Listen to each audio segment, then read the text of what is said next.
amen, amen, amen. Alléluia. Alléluia. Alléluia. Amen. Gloire, gloire à Dieu. Je ne sais pas si vous avez entendu les actualités. Tout n'est pas très réjouissant dans nos actualités. Hein. Mais dernièrement, il y a eu... vous avez entendu parler d'une certaine Laurence. Non, ça ne vous dit rien, une Laurence? Ça veut dire de qui il parle?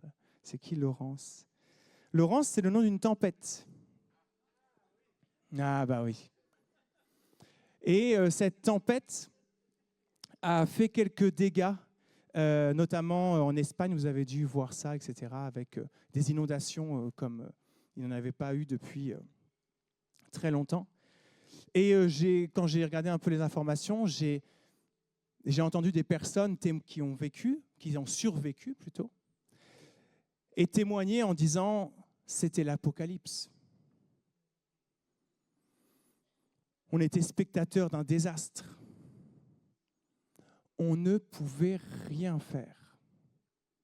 Non pas qu'il n'ait pas essayé, tenté, mais il ne pouvait rien faire. Un homme disait, avec l'émotion, qu'il était parvenu à ouvrir des voitures avant qu'elles se fassent emporter pour que les gens quittent la voiture. Et il y a une voiture avec une femme là, qui était désespérée, qui cherchait à sortir, qui ne pouvait pas. Il a tout fait, il a frappé de tout son être pour briser le pare-brise. Rien n'y a fait, il a vu la voiture partir avec cette femme et être engloutie. Quel traumatisme!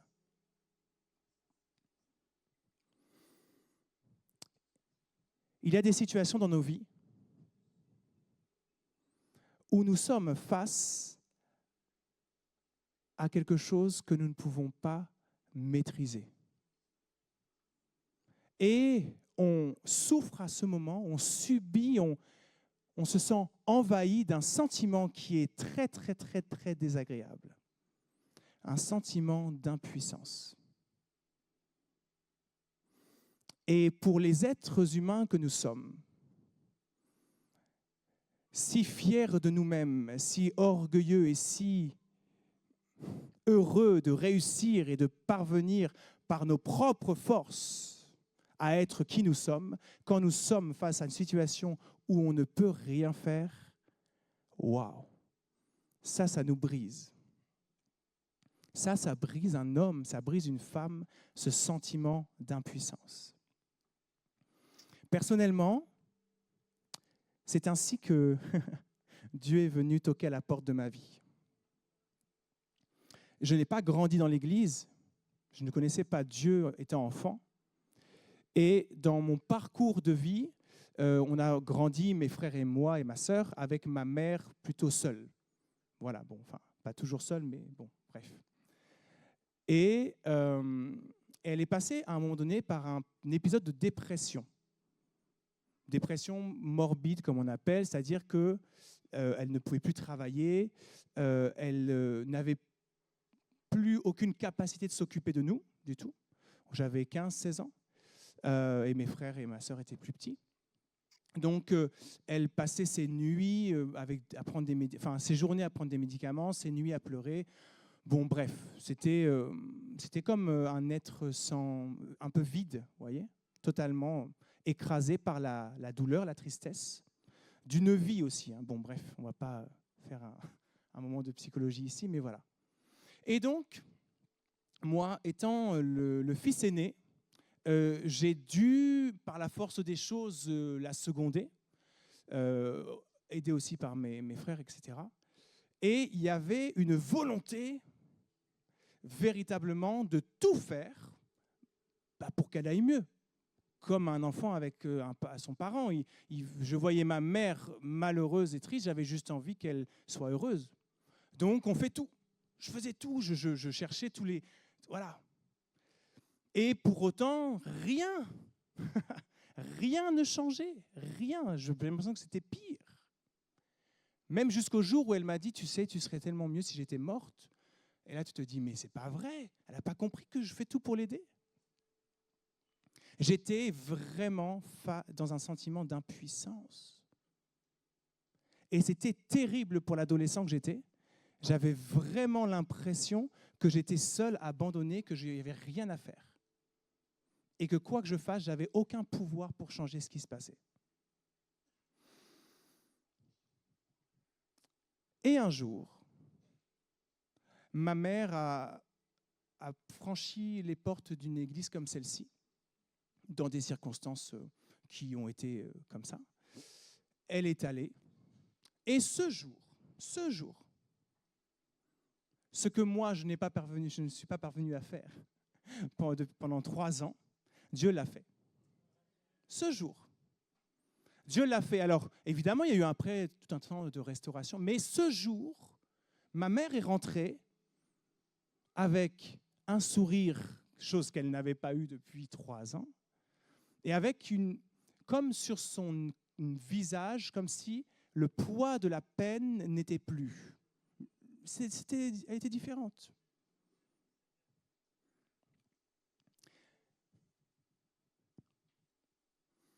Le sentiment d'impuissance.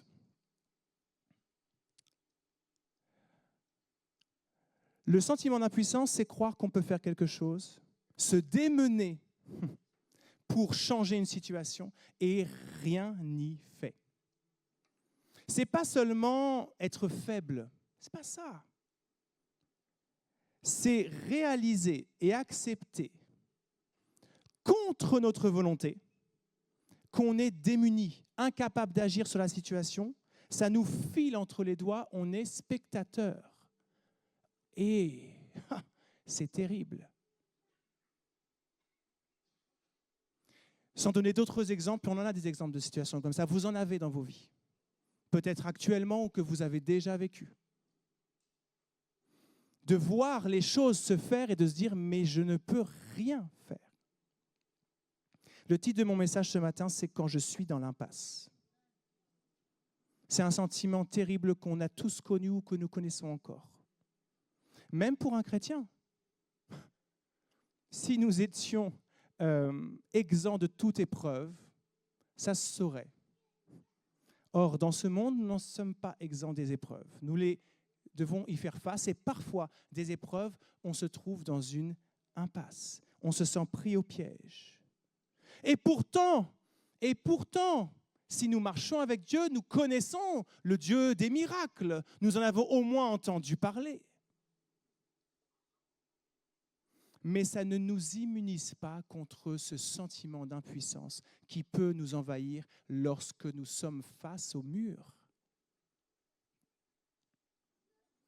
Mais j'ai une bonne nouvelle pour vous et moi. C'est ce que j'ai vu aussi au travers de la vie de ma mère. C'est ce que je vois encore au travers de ma propre vie et j'ai vu dans la vie d'autres ici.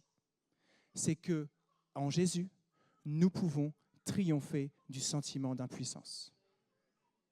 En Jésus, nous pouvons triompher du sentiment d'impuissance. Pourquoi ? Premièrement, parce que Dieu est avec nous. Dieu est avec nous. Dieu, Emmanuel, c'est son nom. Dieu avec nous. Jésus va dire aux apôtres, aux disciples, quand il les envoie, et il nous le dit encore aujourd'hui, ça résonne dans nos cœurs et ça doit résonner. Voici, je suis tous les jours avec vous et jusqu'à la fin du monde. Il n'y a pas de nuance. Il n'y a pas de ça dépend. Et voici, je suis. Je suis. Même pas je serai. Hein. Il ne dit pas je serai. Il ne dit pas si tu fais bien les choses, si tu m'écoutes attentivement, si tu pries suffisamment, si tu es sage, sérieux dans ta foi. Il ne dit pas tout ça. Il dit je suis, parce que c'est l'Éternel, Yahweh, je suis. Je suis avec vous tous les jours, jusqu'à la fin du monde. Dieu est avec nous. On va lire ensemble une histoire que les chrétiens connaissent, peut-être que d'autres ne connaissent pas, et vous allez la découvrir, celle de Gédéon. Gédéon, Juges, chapitre 6, versets 11 à 24. On ne va pas lire toute l'histoire, parce que sinon, après, le temps file. Mais le contexte est intéressant et est important. Dans le contexte de l'histoire de Gédéon, Israël n'a plus de roi. Le peuple d'Israël n'a plus de roi. Il a désobéi à Dieu, une fois de plus. Alors, je ne suis pas en train de taper sur Israël, parce que le nombre de fois où je désobéis à Dieu, une fois de plus encore, nous sommes tous les mêmes. Sous la domination des Madianites, il se retrouve vaincu, dans une position de vaincu. Mais Dieu, qui est engagé dans une alliance avec son peuple, et cette alliance, elle est éternelle. Et à cause de cette alliance, Dieu ne peut pas et ne veut pas abandonner son peuple. Alors, il suscite dans ce contexte des juges pour essayer d'aller redire au peuple, revenez à Dieu, revenez à moi, quoi. Et là, il va susciter un homme, un petit gars là, un petit gars qui bosse sous un térébinthe là, voilà, qui bat le froment, il fait son travail tout simplement, ordinaire, mais il va lui dire, toi, va délivrer Israël. On va lire le texte, versets 12 et 13, juste ces deux versets-là. Juge 6, versets 12 et 13, l'ange de l'Éternel lui apparut à Gédéon et lui dit, l'Éternel est avec toi, vaillant héros. Ouah, trop bien. Et Gédéon va lui dire, mon Seigneur, si l'Éternel était avec nous, pourquoi toutes ces choses nous sont-elles arrivées? Où sont tous ces prodiges que nos pères nous racontent quand ils disent « L'Éternel ne nous a-t-il pas fait monter hors d'Égypte ?» Maintenant, l'Éternel nous abandonne. Il nous livre entre les mains de Madian.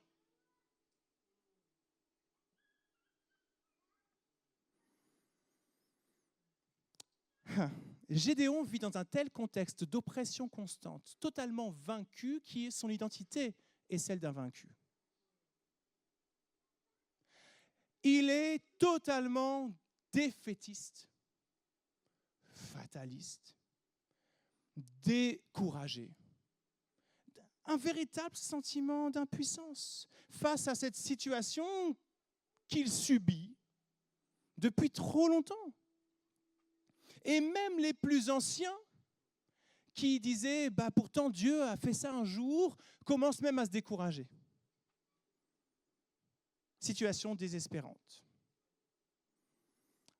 À tel point que ce brave Gédéon, devant l'ange de l'Éternel, s'il vous plaît. Alors, là, ici, on annonce la parole de Dieu. Je ne suis pas un ange. Mais là, il est face à l'ange de l'Éternel. Ouais, amen. Et toujours est-il qu'il lui dit, hé gars, franchement, merci bien pour vaillant héros, là. T'as vu? Est-ce que t'as vu? C'est ce qu'il fait, hein. Il est réaliste. Il lui dit, oui, d'accord, ouais, ok, Dieu est avec moi, oh, super. Là, regarde. Il est où?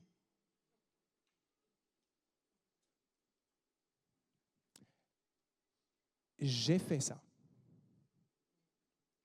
Vous avez fait ça.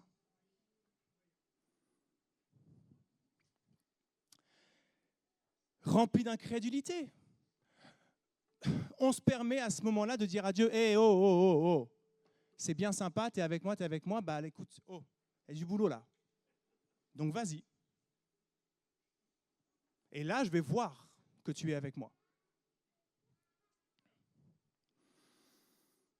Et bien que Dieu lui dise, je suis avec toi, l'Éternel est avec toi, vaillant héros. Gédéon n'y croit pas. Et il ne l'entend même plus. Le sentiment d'impuissance va étouffer notre foi et nous empêcher d'entendre Dieu.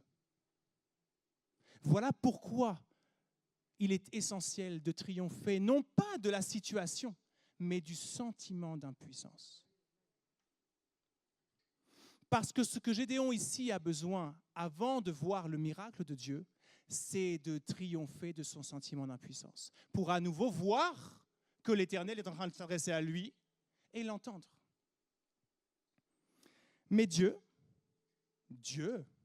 fidèle, bon, patient, qu'est-ce qu'il est patient? Il n'en reste pas là. Il reste avec lui comme il reste avec toi dans ce que tu vis avec moi, pour pouvoir triompher de ce sentiment d'impuissance. Dieu est avec nous. Alors, versets 14 à 18, que se passe-t-il? L'Éternel ne s'en va pas contrarié parce que Gédéon l'a repris. Parce que Gédéon s'est plaint et n'a pas cru à sa parole sur le champ. Non, ça, nous, on fait ça. Nous, on n'est pas patients. Dieu est patient. L'Éternel se tourna vers lui et il dit, va avec cette force que tu as, pas que tu auras, ou que je pense que tu as peut-être, que tu as, et délivre Israël de la main de Madian. N'est-ce pas moi qui t'envoie? Il est en train d'essayer de... Eh oh, c'est moi, c'est Dieu, hein? Et Gédéon lui dit, ah mon Seigneur, avec quoi? Avec quoi délivrerai-je Israël? Voici, ma famille est la plus pauvre en Manassé, je suis le plus petit dans la maison de mon père. L'Éternel lui dit, mais je serai avec toi. Oh! Et tu battras Madian comme un seul homme. Gédéon lui dit, si j'ai trouvé grâce à tes yeux, donne-moi un signe pour montrer que c'est toi qui me parles. Si lui, face à un ange, a besoin d'un signe, autant vous dire que nous, il est vrai que régulièrement nous disons à Dieu, c'est sûr, montre-moi quand même encore. Et merci Seigneur, il est suffisamment patient pour montrer encore. Donc, n'ayons pas peur ou honte de dire à Dieu, je ne suis pas sûr, je voudrais quand même être sûr. Certes, on est rempli d'incrédulité, bien sûr. Mais Dieu est patient. Et Dieu va vouloir et savoir persévérer à dire, écoute, c'est moi, c'est bien moi, c'est bien moi. Alors il lui dit, donne-moi un signe pour montrer que c'est toi qui me parles. Ne t'éloigne pas d'ici jusqu'à ce que je revienne auprès de toi. Que j'apporte mon offrande et que je la dépose devant toi. Et l'Éternel dit, je resterai jusqu'à ce que tu reviennes. Dieu n'est pas seulement avec toi, il reste. Waouh! Et qu'est-ce que j'ai fait pour mériter ça? Rien. Tout n'est que grâce. Et quelle grâce! Dieu est avec lui, Dieu reste avec lui, il est patient et fidèle, malgré ses doutes, malgré ses remises en question. Tes doutes, mes doutes, nos remises en question, notre manque d'assurance ou notre incrédulité ne dérange pas Dieu. Ça nous fait souffrir, mais ça ne dérange pas Dieu. Quand nous sommes dans l'impasse, Dieu choisit d'être avec nous, de s'engager à rester avec nous, malgré nos doutes, pour que nous puissions pleinement triompher de notre sentiment d'impuissance. Là, le nez contre le mur.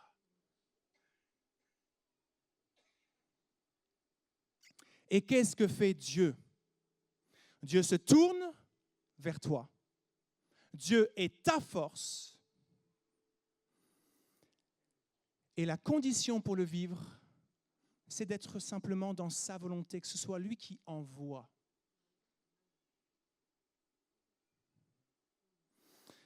Dieu ne va jamais se détourner à cause de nos doutes ou à cause de qui nous sommes. Il ne connaît pas l'indifférence. Dieu ne connaît pas l'indifférence. S'il la connaissait, Jésus n'aurait pas donné sa vie pour nous. Dieu ne connaît pas. Il ne méprise pas. Il ne rejette pas. Ce n'est pas le temps. Le temps du jugement viendra. Ce n'est pas le temps. Là, le temps, c'est le temps de la grâce. Alors, mais quel privilège! Quel merveilleux privilège! Approchons-nous avec assurance de ce trône de grâce. Ne laisse pas ce sentiment d'impuissance te décevoir au point de te détourner toi-même de celui qui se tourne vers toi. Il se tourne vers toi. Il a son regard sur ta vie. Alors lève les yeux et regarde-le. Dieu est ta force, oui, parce qu'il vit en toi par le Saint-Esprit. Le jour où tu dis, Seigneur, je reconnais mon péché, tu es mon sauveur et je choisis de te suivre, le Saint-Esprit lui-même est venu en toi te convaincre de cela. Alors Dieu vit en toi. Et Dieu qui vit en toi, c'est la force véritable. Et tu peux, alors comme Paul, dire, je peux tout par celui qui me fortifie. Je suis le nez dans le mur, je suis dans l'impasse, mais je peux tenir, survivre, triompher de mon sentiment d'impuissance, espérer encore, parce que le Saint-Esprit qui vit en moi, qu'est-ce qu'il fait? Il fortifie, c'est un processus qui ne lâche jamais. Lorsque tu te sens totalement démuni, désespéré, ce n'est pas Dieu qui s'est arrêté. Ce n'est pas le fleuve de sa grâce qui ne coule plus. C'est nous qui nous sommes disqualifiés. Parce qu'on va croire à des mensonges. On va croire à des mensonges. Dieu veut nous rappeler ce matin encore qu'il vit en nous par le Saint-Esprit. Et que cette puissance qui vit en toi lorsque tu te sens impuissant, la puissance de Dieu vit en toi. Et ce n'est plus une puissance qu'il faut chercher. Seigneur, donne-moi ta puissance. Non, elle est là, utilise-la. Utilise-la. On appuie sur sa volonté, sur la parole de Dieu. Parce que la condition, ici, c'est ce que va dire Dieu à Gédéon, n'est-ce pas moi qui t'envoie? Je ne parle pas des situations où nous allons alors que Dieu n'a rien dit. Parce que parfois on est dans l'impasse parce qu'on s'y est mis tout seul.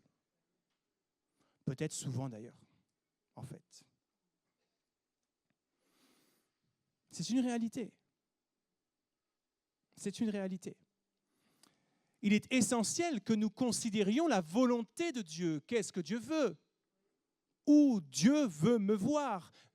Que veut-il que je fasse? Et tout cela, c'est dans la parole que tu le trouves. Ce n'est pas dans tes sentiments, tes émotions, tes idées ingénieuses. C'est dans la parole.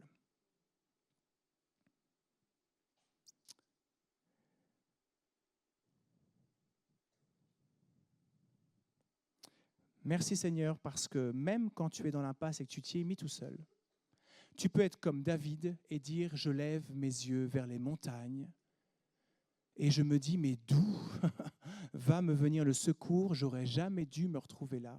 Qu'est-ce que j'ai fait ?»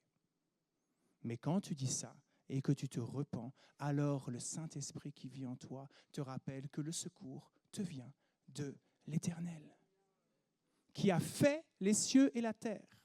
C'est-à-dire que le mur auquel tu fais face n'est pas trop dur, n'est pas indestructible, n'est pas non déplaçable par Dieu.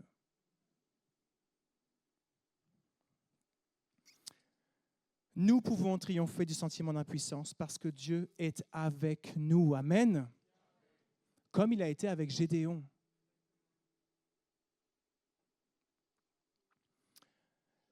Et ensuite, on peut aussi triompher du sentiment d'impuissance parce que Dieu combat pour nous. La vie n'est pas un long fleuve tranquille. Nous sommes tous en train de livrer des combats, plus ou moins difficiles, plus ou moins longs, plus ou moins coûteux. Mais on ne peut pas les éviter. Et comme tout combat, deux issues possibles, victoire ou défaite. Amen. Il y aura la victoire. Le sentiment d'impuissance dans le combat va nous envahir quand on a tout donné pour remporter le combat et qu'on réalise qu'on est quand même en train de le perdre. Ou alors qu'on croit qu'il est perdu d'avance. On va parler du peuple d'Israël et d'un événement que vous connaissez, ceux qui ont déjà lu la Bible, et que d'autres vous allez peut-être découvrir, quoique il a tellement été relayé que tout le monde, je pense, dans ce monde le connaît, c'est l'histoire de la délivrance du peuple d'Israël par Moïse face à la mer.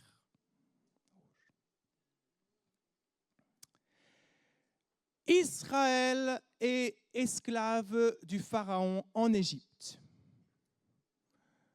depuis un petit moment. Voilà, un léger petit moment.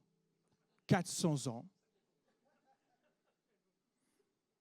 Ce n'est que jusqu'à 5 générations, 6, même plus. Rien. Esclave, hein?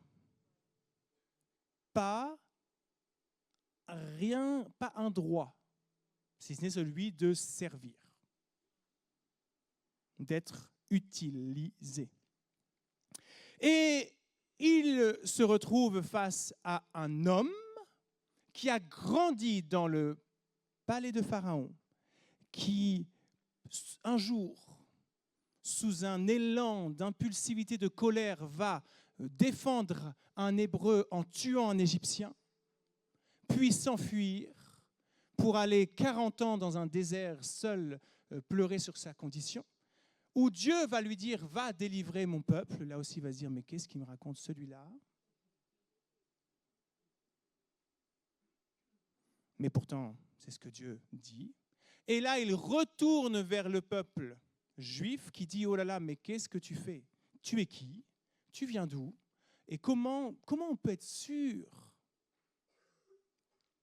Et pourtant, Moïse va attester, affirmer, Dieu va confirmer, le peuple va donc croire et va suivre Moïse. Ils vont quitter l'oppression du Pharaon et ils se retrouvent à partir dans le désert et ils sont poursuivis par l'armée de Pharaon. Autant vous dire qu'ils courent. Enfin, en tout cas, ils vont vite. Hein. Ils se font pas une balade tranquille. D'accord ? C'est pas une belle petite promenade. C'est un peu oppressant. Après 400 ans d'esclavage, les voilà prêts de se faire tuer. Et pour couronner le tout, ils se retrouvent devant la mer Rouge. OK, 400 ans qu'on galère. Là, toi, tu nous dis que Dieu t'envoie pour nous délivrer. Là. On a la mer en face. On a une armée qui veut nous liquider derrière. C'est quoi le problème? Sentiment d'impuissance plus, panique, frayeur. Ils sont comme dans un étau. Comme dans un étau qui les oppresse. Alors évidemment, ils doutent. Alors, pour faire le parallèle, aujourd'hui, nous, libres dans ce pays, libres d'exercer notre culte, combien de fois doutons-nous alors que l'étau n'est peut-être pas aussi serré qu'il l'était pour eux?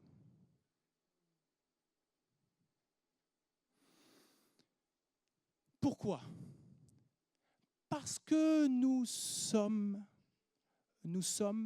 trop sûrs de nous. Le sentiment d'impuissance vient chez celui qui se croit puissant. Celui qui se dit « je peux, j'y arriverai ». Je vis une situation terrible, mais je ne vais en parler à personne, je vais m'en sortir par moi-même. Je vais y arriver. Je vis une situation terrible, mais je ne vais certainement pas demander de l'aide. Ni autour de moi, et à peine à Dieu en fait.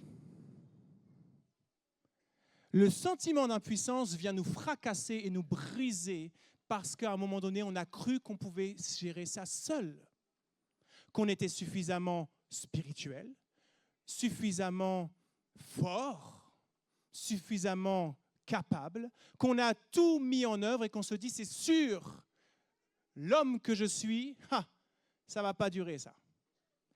Là, la maladie, là, pouf. Là, l'adversité au travail, allez, en 2-2, c'est réglé.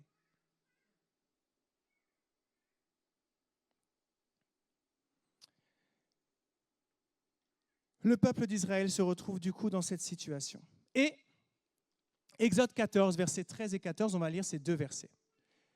Que se passe-t-il à ce moment-là? Moïse répond au peuple et il leur dit, ne craignez rien, restez en place et regardez la délivrance que l'Éternel va vous accorder en ce jour, car les Égyptiens que vous voyez aujourd'hui, vous ne les verrez plus jamais. L'Éternel combattra pour vous et vous, gardez le silence. Oh, taisez-vous un peu. Alors oui, garder le silence, ça veut aussi dire rester calme, certes, mais ça veut aussi dire ce que ça veut dire. Oui, parce que parfois, je crois que Dieu voudrait nous dire, oh, s'il te plaît, chut.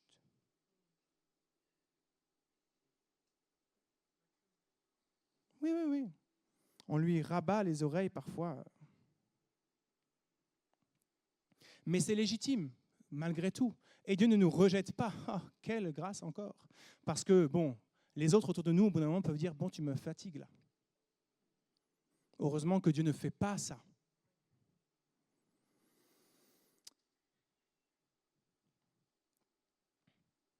Trois éléments importants. Ne craignez rien. Dieu commence et commencera toujours par nous rassurer. Le nombre de passages dans la Bible où Dieu va te dire « ne crains pas ». À combien d'hommes a-t-il répété « ne crains pas, ne crains pas ». Il est patient. Hein? Ne crains pas, ne crains pas, ne vous inquiétez de rien. Ne soyez pas dans l'inquiétude. Ok? Alors, si c'est tellement présent, c'est qu'on est beaucoup inquiet. C'est très logique. Hein? Dieu ne le répète pas parce qu'il a que ça à faire. Donc, la réalité d'être inquiet ne fait pas de nous des gens moins spirituels, ne fait pas de nous des gens qui ne connaissent pas assez leur Bible et qui vraiment devraient se flageller parce qu'on... Non. Ça fait de nous des hommes et des femmes qui ont besoin de Dieu. C'est tout. Quand tu t'inquiètes, quand tu es tourmenté dans l'inquiétude, et je peux te dire que ça nous arrive à chacun de nous, moi y compris, je réalise combien j'ai encore plus besoin de Dieu. J'ai besoin de réentendre sa voix me dire « ne crains pas ».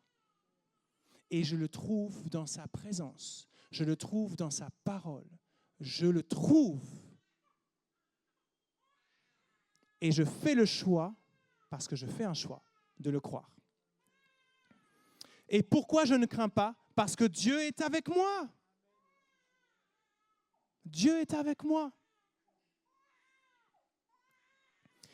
Dieu, par son esprit qui vit en moi, c'est l'autorité qui me permet de dire à mon âme, « Ô mon âme, bénis l'Éternel. N'oublie aucun de ses bienfaits. »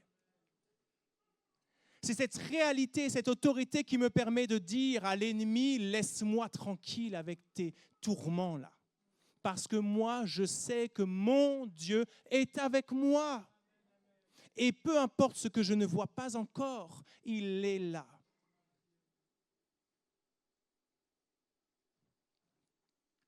Ensuite, il va dire rester en place. Dieu nous engage à persévérer dans le bon combat de la foi. Arrêtons de nous agiter dans des situations qui sont faites pour nous agiter. Où on a envie de trouver des solutions tout de suite. Parce que nous, ce qu'on veut, c'est des solutions. En fait, tout ce que j'explique ici, ce que j'expose, il y a un seul problème, c'est qu'il n'y a pas la solution. il n'y a pas la solution au problème. Je ne suis pas en train de nous dire que Dieu va aujourd'hui te sortir de l'impasse. Je suis en train de partager cette parole de Dieu qui dit que dans l'impasse, Dieu est avec toi. Dans l'impasse, Dieu combat pour toi. Mais tu es dedans, hein? Tu as encore le nez au mur. Reste en place. Reste en place. Ne laisse pas la crainte t'agiter, te perdre, t'enterrer toi-même. Reste en place. Reste debout, solidement ancré en Jésus-Christ. La parole de Dieu dit que l'espérance que nous avons en Dieu, c'est l'encre pour nos âmes. Cette encre des bateaux, vous savez, qui permet que même si la tempête est là, le bateau reste attaché. Alors oui, il est secoué et nous sommes secoués. Qui n'a pas déjà été secoué? Mais je choisis, je fais le choix. Tu peux faire ce choix de placer ton encre en Jésus-Christ. De dire, c'est en lui, sur sa parole, sur ses promesses. Je choisis de croire.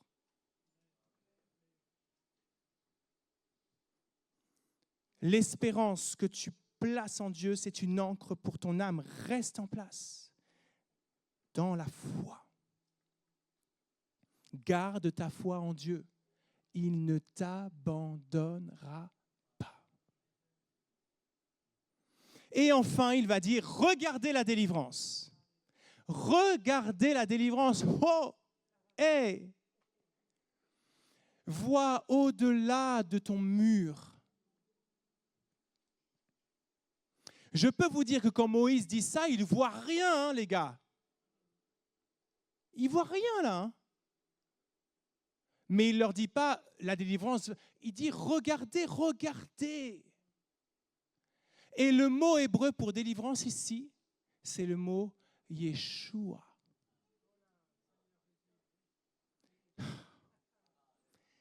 Jésus. Yeshua. Regarde à Jésus. Dieu est en train de dire à son peuple, Jésus vient. Mais nous qui sommes ici, Jésus est venu. Alléluia, Jésus est là.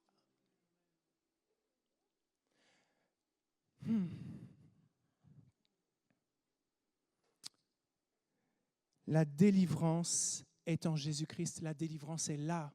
Jésus est là. En Jésus, Dieu t'assure la délivrance. Tu es, pas tu seras ou pas tu pourras. Tu es libre en Jésus-Christ. Et ce qui aujourd'hui t'emprisonne n'est pas un obstacle pour Dieu. Ne laisse pas l'ennemi te faire croire que c'est trop compliqué, que c'est impossible pour Dieu, que Dieu ne peut pas venir te secourir dans ce que tu traverses.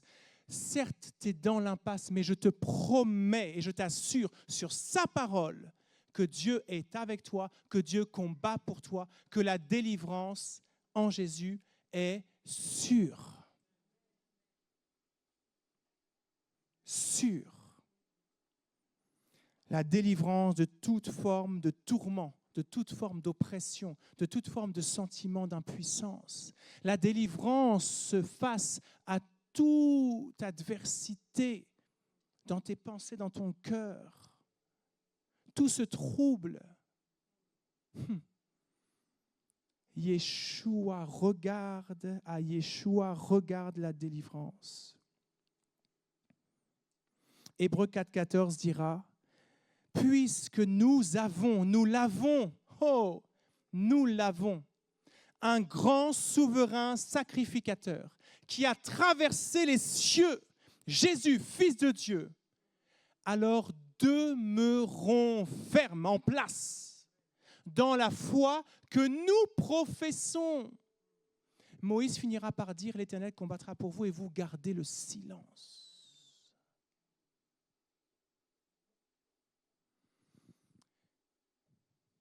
Que ce que nous déclarons de nos bouches soit en cohérence avec la foi que nous choisissons de placer en Dieu.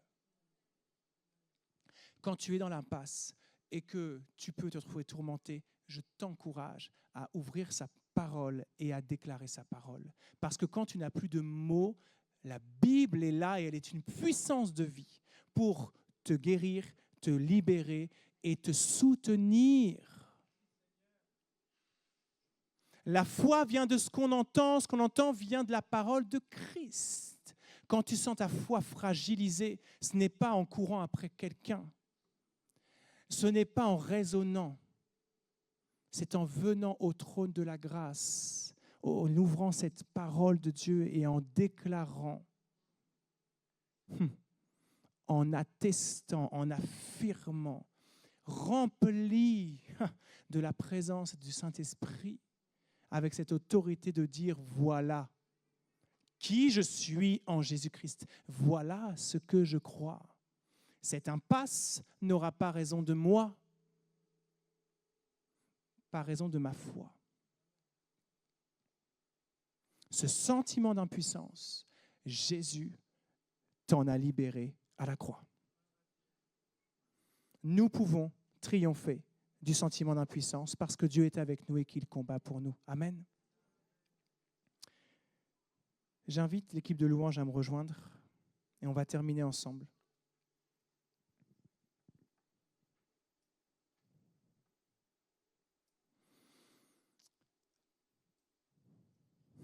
Quand je suis dans l'impasse, on a pu y être, on peut y être encore et on y sera. Je veux pas être décourageant, juste réaliste. On y sera. Je ne viens pas prêcher un évangile de prospérité qui viendrait te dire que tu n'auras plus jamais d'épreuves parce que Jésus marche avec toi. C'est faux.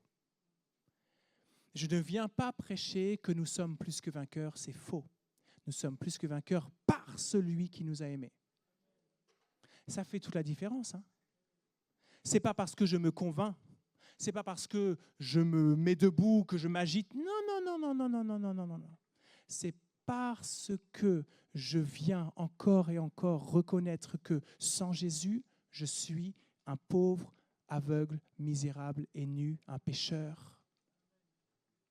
Livré dans ce monde de tourments et d'épreuves, que je n'ai aucune espérance. Sans Jésus, rien. Il n'y a rien, mes frères et sœurs, sans Jésus, il n'y a rien. Tout ce que vous pouvez entendre ici, sans Jésus, ça n'a aucune valeur. Sans la démarche de se repentir, d'être dans une dépendance à Jésus-Christ et de reconnaître que c'est lui le tout, ça n'a aucune valeur.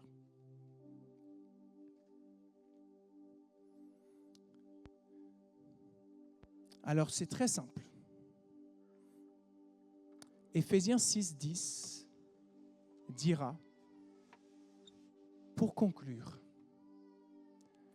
puisez votre force dans le Seigneur et dans sa grande puissance.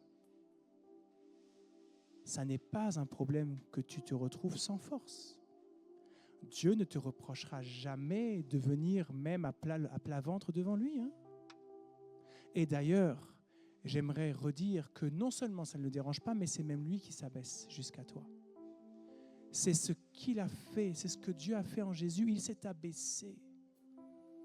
Et il est toujours dans la même démarche.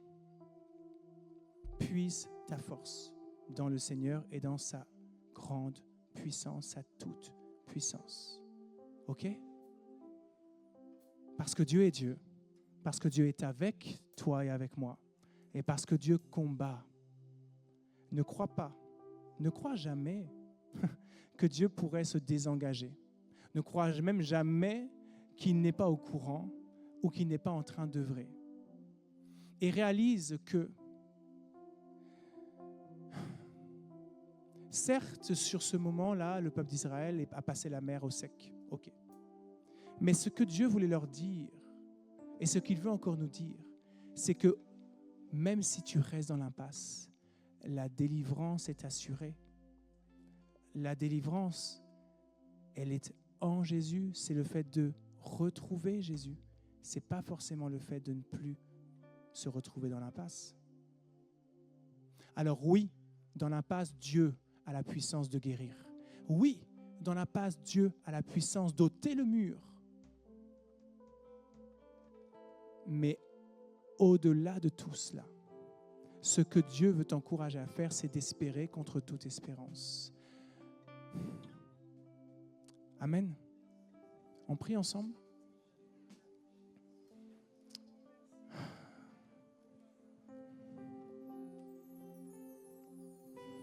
Alléluia. Gloire à toi, Jésus-Christ.